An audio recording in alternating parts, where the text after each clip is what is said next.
বছরে মাত্র 2 বার ঈদ আসে, তাই প্রায়শই আমরা ঈদের নামাজের নিয়ম এবং ঈদের দিনের সুন্নতসমূহ ভুলে যাই। তো চলুন জেনে নেই ঈদের দিনের সুন্নতসমূহ। 1. খুব সকাল সকাল ঘুম থেকে ওঠা। 2. মেসওয়াক করা। 3. গোসল করা। 4. সামর্থ্য অনুযায়ী উত্তম পোশাক পরিধান করা। 5. খুশবু ব্যবহার করা। 6. শরীয়তের সীমার ভিতরে থেকে যথাসম্ভব সজ্জিত হওয়া। 7. ফজরের পর জলদি ঈদগাহে যাওয়া। 8.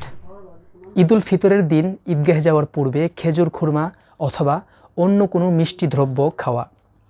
ঈদুল আজহার দিনে নামাজের পূর্বে কিছু না খাওয়া। 9. ঈদুল ফিতরে ঈদগাহে যাওয়ার পূর্বে সদকায়ে ফিতর আদায় করা। 10. ঈদের নামাজ ঈদগাহে পড়া। 11.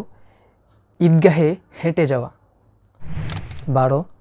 ঈদগাহে এক পথে যাওয়া অন্য পথে আসা। 13. ঈদুল ফিতরে অনুচ্চ সুরে এবং ঈদুল আজহাতে উচ্চ সুরে তাকবীরে তাশরিক বলতে বলতে ঈদগাহে যাওয়া। তাকবীরে তাশরিক হলো আল্লাহু আকবার লা ইলাহা ইল্লাল্লাহু ওয়াল্লাহু আকবার ওয়ালিল্লাহিল হামদ।